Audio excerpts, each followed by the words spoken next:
Seres humanos, e aí? Bom ou não? Bom. Estou começando com vocês teoria do conhecimento, empirismo. Primeiro a gente vai fazer um apanhado histórico, até chegar o que é do nosso interesse aqui, que é as teorias do David Hume. Então vamos lá.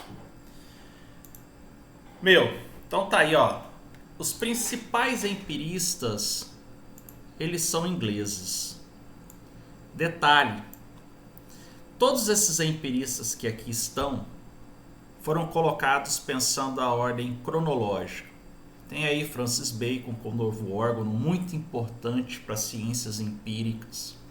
O Thomas Hobbes, ele é um empirista com a obra chamada De Corpore. Temos John Locke, que daqui a pouquinho a gente retoma ele para falar um detalhe muito importante. E aquela coisa da folha em branco é dele. Nada se encontra na mente que não tenha antes passado pelos sentidos. Ou seja, não existem ideias inatas no empirismo. Ideias que nascem com você. Temos aqui o George Berkeley. Ser é perceber e ser percebido. O que significa dizer que todo conhecimento passa pela percepção. Mas o que nós queremos mesmo chegar é aqui, ó, David Hume. Perceba que ele está no século XVIII. Estamos na segunda revolução industrial. As ciências empíricas, elas foram assertivas na construção de tecnologias. E o nosso objetivo é explicar isso daqui. O costume é, pois, o grande guia da vida humana. É claro que, quando eu falo em costume, você pensa em algo que esteja ligado à cultura. Aqui não. Aqui costume está ligado à ideia de hábito, à ideia de repetição, que nós vamos desenvolver em momento oportuno, porque é aqui que se encontra o conceito humaniano de ciência. E aí o que acontece? David Hume, ele não é inglês, ele é escocês. Mas vale lembrar que a Grã-Bretanha é composta de Inglaterra, País de Gales, Escócia e Irlanda do Norte. Então, olha o cuidado, olha a caveira aqui, cuidado. O John Locke, vou destacá-lo aqui, ele é tanto o pai do empirismo quanto o pai do liberalismo político. Veja, o John Locke é o pai do empirismo, mas ele não é o principal empirista. O principal empirista é David Hume. Essas coisas são comuns em filosofia. Por exemplo, pai da filosofia, Tales de Mileto. Inventor da palavra filosofia, Pitágoras de Samos. Maior dos filósofos, Sócrates. Então, John Locke é o pai do empirismo, mas o principal empirista é o David Hume. O John Locke é um filósofo que não é pai só de uma coisa. Ele não está propondo somente uma teoria ou consolidando um pensamento nascente, mas ainda que não tem clareza naquilo que se propõe. O John Locke ele é pai do empirismo, mas ele também é pai do liberalismo político. Cuidado, porque o pai do liberalismo econômico é o Adam Smith. Percebe? Então vamos lá. Se nós vamos estudar David Hume, vamos focar a partir desse momento então um pouco na obra e vida do David Hume. Veja, é óbvio que você é fruto da história, você é fruto de um espaço. Aqui não estou a dizer sobre determinismo, estou a dizer sobre a influência das coisas, que as coisas exercem sobre você em um determinado espaço, em um determinado tempo. Se você nascesse no século XVIII, como ele, você teria um outro tipo de mente, um outro tipo de pensamento.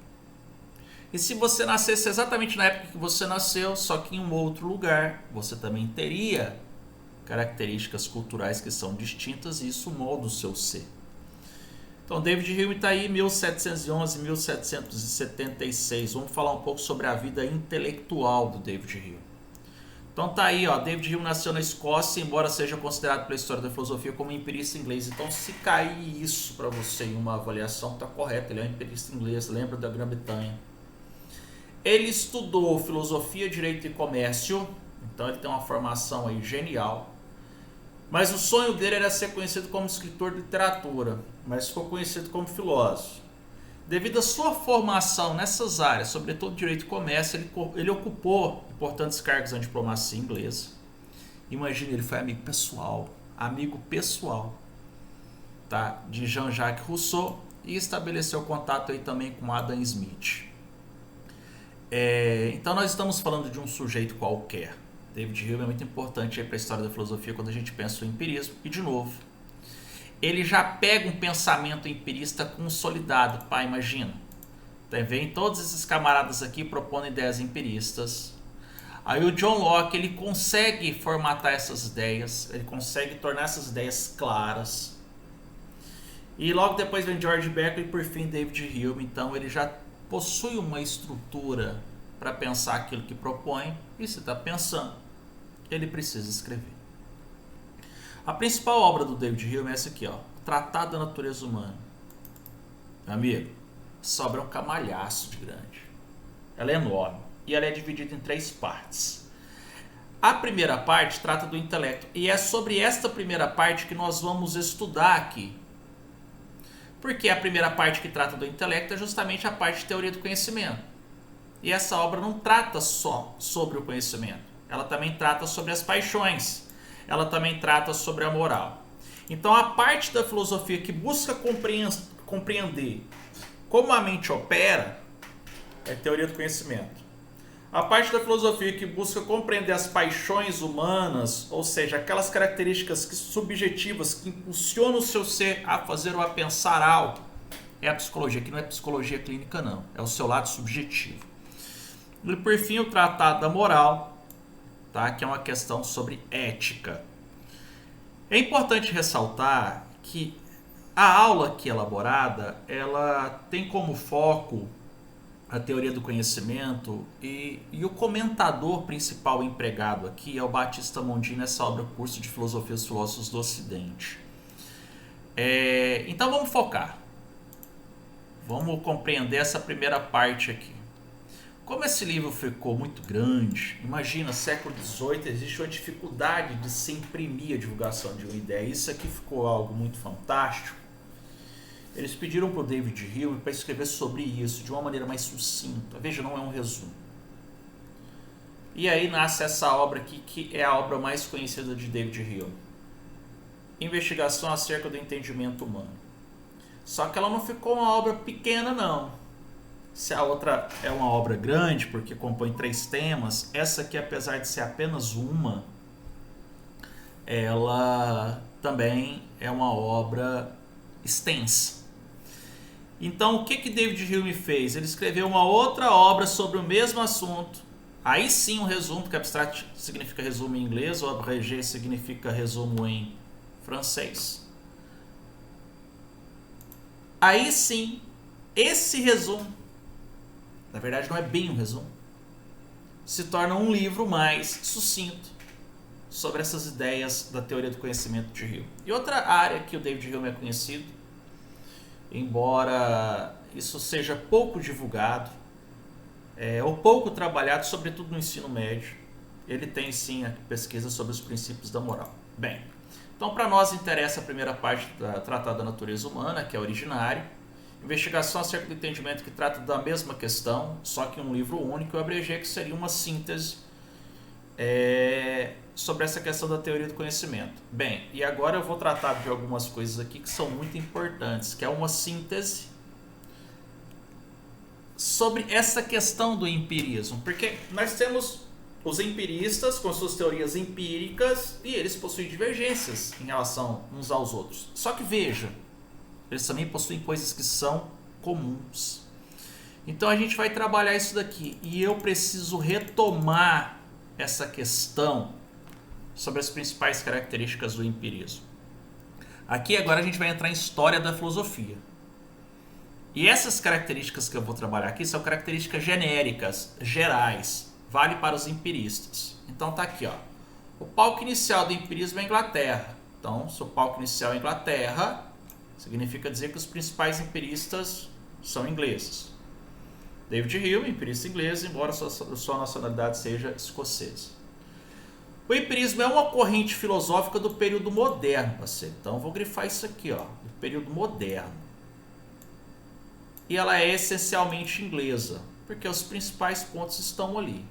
Eu vou tirar esse grifo daqui e vou colocar aqui em destaque mesmo em uma tarja amarela.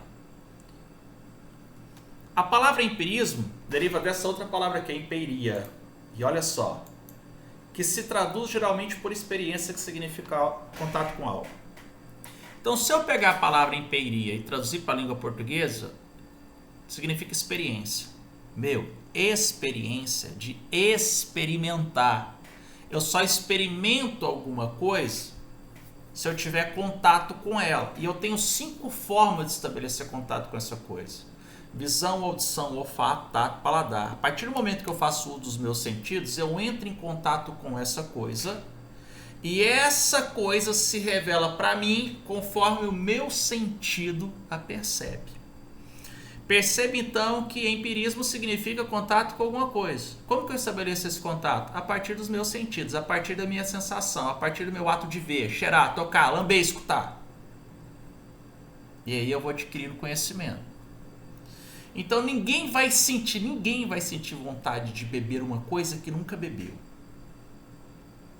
Perceba que toda e qualquer ideia no empirismo é uma cópia das impressões. Vamos chegar lá.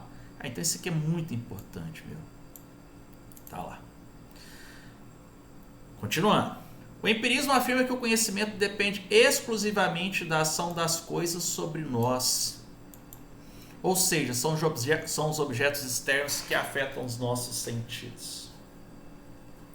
Se ele diz que o conhecimento depende, tudo que eu conheço depende de uma coisa que está fora de mim. Ao entrar em contato com essa coisa e ter a experiência com essa coisa, eu adquiro conhecimento sobre ela.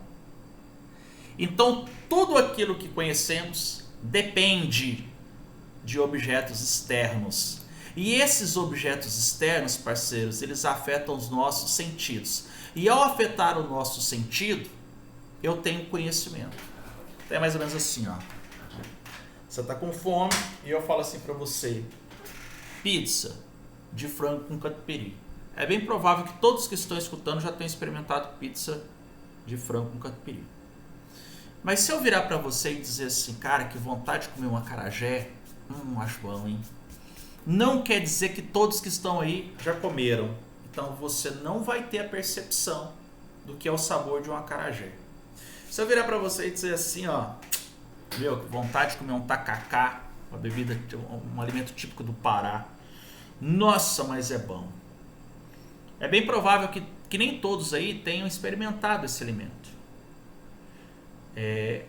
E aí, o que acontece? Então você não tem o conhecimento do sabor desse alimento, você não tem nem mesmo o visual desse alimento, talvez do acarajé, mas do tacacá não. Mas eu vou te fazer uma outra provocação.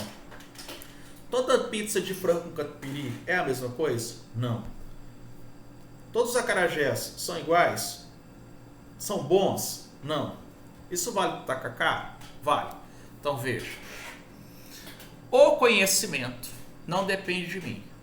Depende do objeto externo. Eu, por meio dos meus sentidos, entro em contato com esse objeto externo, e ao entrar em contato com esse objeto externo, eu tenho experiência com ele, e eu gravo essa experiência em mim, tendo então, portanto, o conhecimento sobre o objeto a partir da minha experiência, que pode ser boa ou ruim. Afinal, tem gente que gosta de pizza de frango com catupiry, e tem gente que prefere outras pizzas. Então ele enfatiza o objeto sentido, porque o que é o objeto? O objeto, parceiro, é tudo que está fora. Eu sou o sujeito, o que está fora é o objeto. Então, quando eu entro em contato com o objeto a partir dos meus sentidos, eu passo a ter um tipo de conhecimento sobre aquele objeto. Naturalmente, se você tiver uma deficiência física em qualquer um dos seus sentidos, isso vai comprometer o seu conhecimento sobre aquele objeto.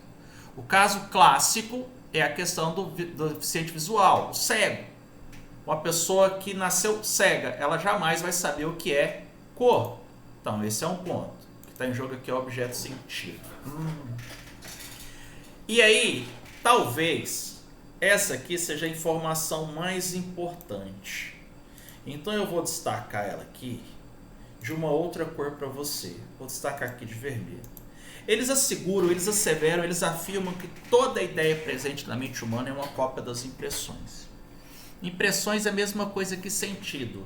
Eu tenho sentido, que me permite ter a experiência, e essa experiência ela imprime em mim uma cópia daquilo que eu experimentei, e essa cópia ela fica impressa em mim sob a forma de uma ideia. Então a gente vai passear em Salvador, que eu gosto mais de Salvador, então por isso que eu estou usando o exemplo. E aí vai ser a primeira vez que você vai estar lá e a gente vai comer um acarajé tradicional. Beleza. E a gente vai em algum lugar conhecido.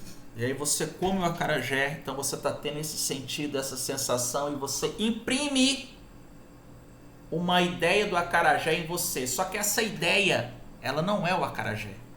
Essa ideia é a cópia das sensações que você teve com o acarajé e imprimiu isso em você. A partir do momento que você come, aí você passa a ter essa ideia. De novo, a ideia do objeto sentido. Perceba que eu saio desses tópicos aqui na forma de quadradinho e coloco esses olhinhos aqui. Porque aqui eu vou estabelecer contrapontos com a teoria do René Descartes. Então tá aqui, ó. Os empiristas, eles são críticos da metafísica ou do inatismo cartesiano. Eu estou usando metafísica e inatismo cartesiano aqui, ó, como sinônimos. Porque veja, para René Descartes existem ideias inatas. E essas ideias inatas derivam da razão. E essas ideias inatas são sempre verdadeiras. E as ideias inatas em Descartes é cogito, Deus e matemática. Para os empiristas não existem ideias inatas. Toda e qualquer ideia é uma cópia das impressões. Então elas são adquiridas e não inatas. Outro ponto. Importante, fica de olho. Tá aqui, ó. Os empiristas afirmam que não existem ideias inatas, puras ou a priori. Aqui eu peço um pouco da sua atenção. Porque eu estou usando essas palavras aqui como sinônimos, mas não quer dizer que elas são. Inata é aquilo que nasce com você na teoria cartesiana. Mas na teoria empirista, puro, tem um outro sentido. E a priori, lá na teoria alemã, também tem um outro sentido. Então eu vou te explicar aqui cada um dos sentidos e qual que a gente vai utilizar. Beleza. Ideias inatas, na teoria cartesiana, são ideias que nascem com você. Ideias puras são ideias que independem da experiência para existir. Ou seja, elas não passam pela experiência. Elas são puras. E a ideia e o conceito de a posteriori é aquilo que é anterior à experiência. Perceba que eu te dei 3 definições. Uma francesa, uma inglesa e uma alemã, com palavras que são distintas. Repito, inato é aquilo que nasce com o homem. Puro, não passou pela experiência. A priori é anterior à experiência. Tá bom. Para finalizar, o último ponto tá aqui. Garante não ser possível conhecer o objeto em si. Então, para David Hume, para os empiristas, eu não conheço o objeto em si. Presta atenção, em si, em mim. Eu não conheço o objeto em mim, eu conheço o objeto nele. Ou eu saio e vou até ele, experimento e passo a conhecer, ou não conheço. O que é óbvio, por isso que eu conheço o objeto para mim, não em si. Garante não ser possível conhecer o objeto em si. Show. Isto é, internamente ou intimamente, mas somente sua representação, somente a sua ideia, que é o objeto para si ou por si. Pois bem. Aqui em minha mão, tá vendo? Tá vendo? Eu tenho uma maçã. E eu vou usar o exemplo da maçã. E aí o que acontece? Eu só sei e tenho a ideia do sabor da maçã se eu experimentar. Então eu não conheço a coisa nela. Eu entro em contato com ela a partir dos meus sentidos e os meus sentidos revelam o sabor desse objeto em mim. Então o conhecimento não é em si, o conhecimento é para si. O conhecimento ele é para mim a partir dos meus sentidos. Então isso aqui é importante. No empirismo nós não conhecemos o objeto em si. Aquilo que nós conhecemos do objeto nada mais são do que ideias ou representações que nós temos desse objeto a partir da minha percepção. Tanto é que você pode gostar de acarajé e eu não. Tanto é que você pode gostar de pizza e eu não. Tanto é que você pode gostar de tacacá e eu não. Porque o conhecimento não está na coisa, está em nós a partir dos nossos sentidos. Caramba, bicho, eu vou ficar maluco. Grava isso aqui. Grava isso, meu. Isso aqui é muito importante. Muito importante. Tá? Isso aqui é genérico. serve para os empiristas em geral. Então grava isso porque isso vai te favorecer bastante. Fechou? Vamos escolher uma cor aqui. Azul? Não ficou legal não. Ixi. Então vamos voltar. A gente desfaz e deixa quieto. Tá aí. Atenção. Para David Hill, tudo que não é matemática, e matemática para ele é geometria, aritmética e álgebra, é indução ou saber empírico. Então, pera um pouquinho. Para David Hume, existe saber puro? Sim. Ou seja, saber que independe da experiência? Sim. Qual é esse? Matemática. Agora, existe saber inato que nasce com você? Não. É por isso que a gente tem que ter cuidado, porque nos manuais, o que eu chamo de manual aqui são os livros didáticos e livros que fazem interpretação de livros filosóficos, mas eles não têm uma interpretação ortodoxa, tradicional, mas uma coisa um pouco diferente, adaptada a uma área do conhecimento, como economia, como direito, administração. Então é nesse sentido. Perceba que para David Hume a matemática é um conhecimento puro, não passa pela experiência, mas não quer dizer que ele é inato, tá bom? E por fim, agora a gente começa a ciência da natureza humana, e a partir daí, meu amigo, você já pega lá na próxima aula que a gente vai começar a trabalhar a teoria do David Hume. Show!